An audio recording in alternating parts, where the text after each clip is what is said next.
Me llamo Benjamín Casanova Lorente y os voy a hablar sobre un vehículo que seguramente todos vosotros y vosotras hayáis oído alguna vez hablar de él, o quizás lo hayáis visto en algún tipo de competición. Se trata del Renault 5 GT Turbo. Este coche desciende del Renault 5 Alpine, fabricado en los años 70, concretamente a mediados. Este Renault 5 Alpine desarrollaba una potencia de 93 caballos, con un peso muy reducido, lo cual tenía unas prestaciones peso-potencia muy altas. Poco tiempo después se comercializó el Renault 5 Alpine Turbo, que estaba dotado del mismo motor anterior con un turbocompresor, el que elevaba la potencia a 110 caballos. Seguidamente salió a la venta el Renault 5 Turbo 1, un vehículo carreras cliente de solo 2 plazas. Era un vehículo exclusivo para la competición. Tenía una potencia de 160 caballos y tenía unos adelantos tecnológicos muy avanzados para la época, como eran la inyección mecánica de gasolina Bosch. Seguidamente salió a la venta el Renault 5 Turbo 2, que tenía unas mejoras respecto a la versión anterior, elevando su potencia a los 185 caballos. Hasta el último modelo, que es el Renault 5 GT Turbo, que salió a mitad de los años 80. Os voy a comentar brevemente la historia sobre los rallies, copas de circuito y demás certámenes que corrieron con este vehículo. En los rallies tuvo una gran aceptación este vehículo, ganando en el año 1989 el Campeonato del Mundo de Grupo N, con el piloto francés Alain Oreille. Las copas de circuito estuvieron normalmente en Alemania, Inglaterra, España y Francia durante varios años.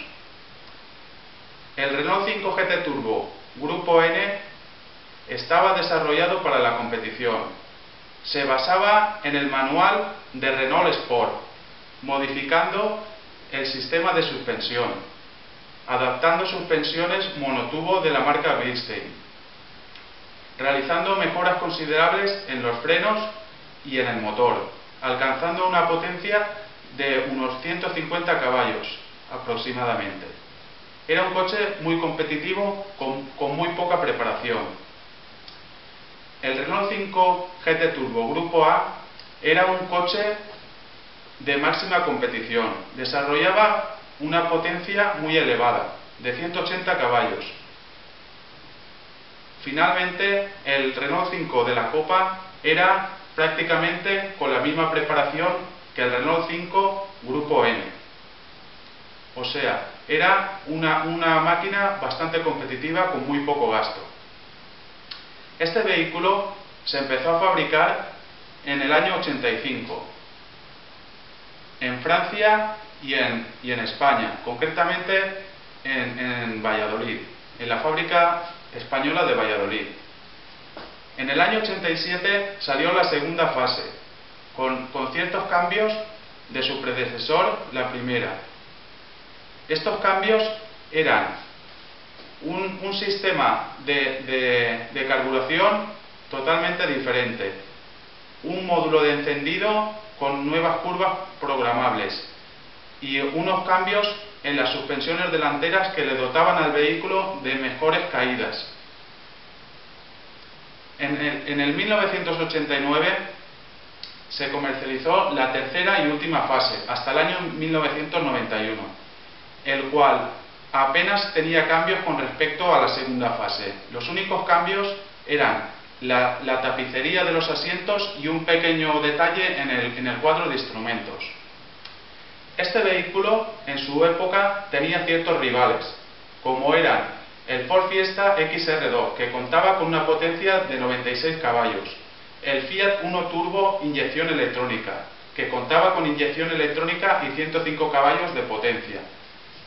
También estaba el 205 GTI, era un motor mucho más potente, con solo 10 caballos más, pero tenía que tenerse en cuenta que era un 1,9 litros También el 205 Rally, con solo 1.300 centímetros cúbicos, desarrollaba una potencia de 103 caballos, gracias a sus dos carburadores de doble cuerpo. Este vehículo, en la actualidad, existen muchas unidades aún circulando por la carretera. La mayoría de estas unidades son de personas que son aficionadas a este mundo de rallies y demás cosas. Este coche, últimamente, con el paso de los años, se ha revalorizado mucho. Y actualmente existen muchas personas que están en proceso de restauración o en proceso de buscar algún vehículo de estos para poder repararlo. Diseño. Los aletines, las taloneras y los colores son uno de los aspectos más llamativos del coche, dotándolos de un aspecto grandioso y musculoso. Los colores eran monocapas, que como el rojo, el blanco, el amarillo y el negro. Más tarde se comercializaron los colores bicapas a partir de la segunda fase, que eran el gris tusteno y el plata. El interior del vehículo es bastante espacioso, dado a las características de dimensiones que tiene exteriormente. El equipamiento del vehículo es un poco rudimentario. No cuenta ni con dirección asistida ni con elevaluras eléctricos. En parte, los últimos modelos de la fase 3 ya llevaban elevaluras eléctricos. Vamos a pasar ahora a los datos técnicos, concretamente a la parte del ciclo. El sistema de suspensión del vehículo está formado por amortiguadores delanteros de tipo MacPherson, con muelles helicoidales. La suspensión trasera está formada por una barra de torsión y dos amortiguadores hidráulicos traseros.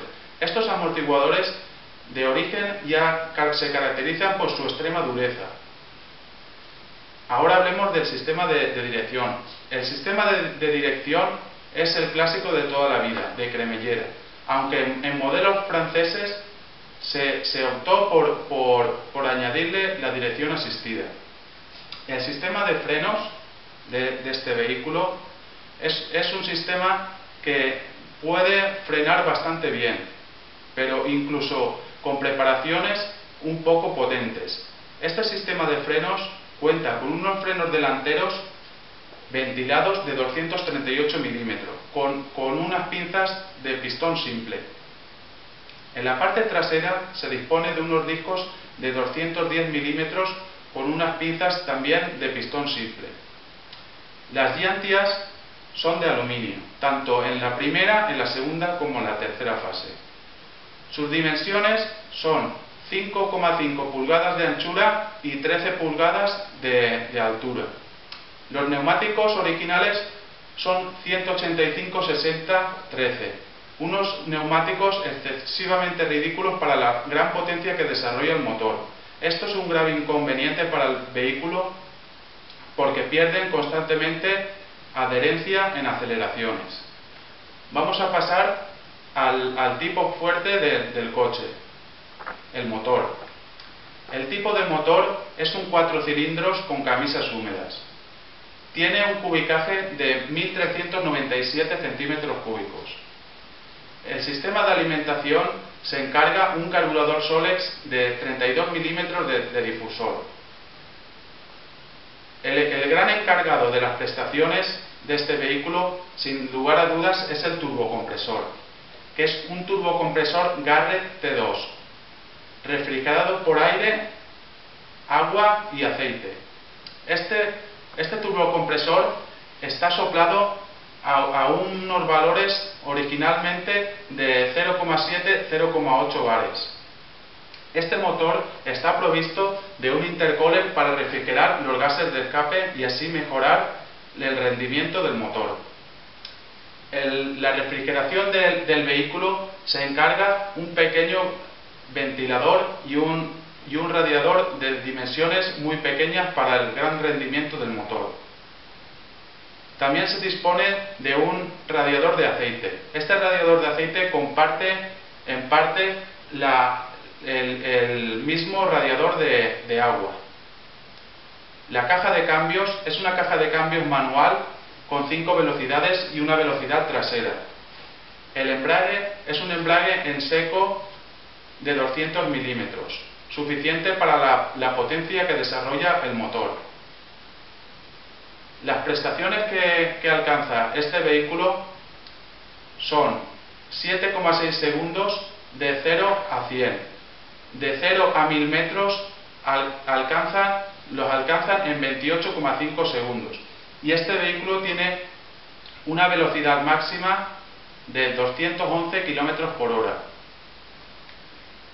Para finalizar, se recomienda unas mejoras a realizar para obtener un mejor comportamiento.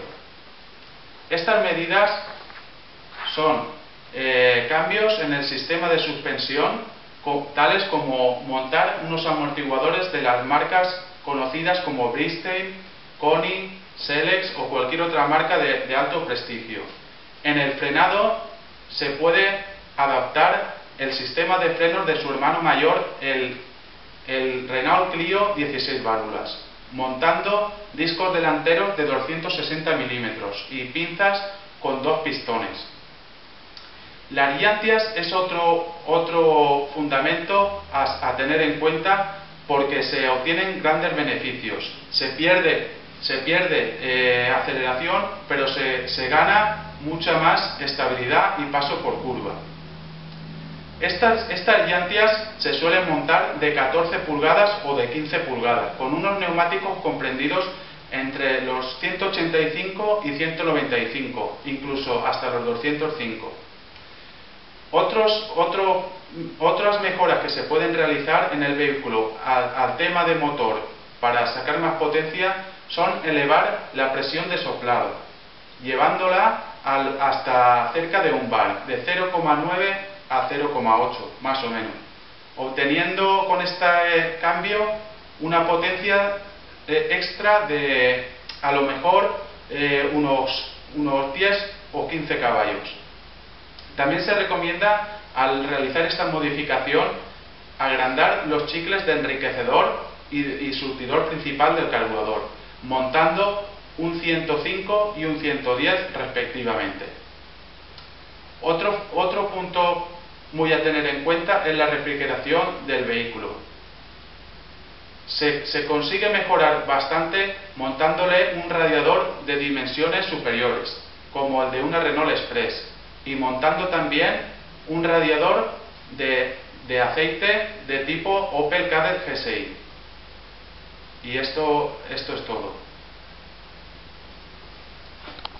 ¿Cuánto ha durado?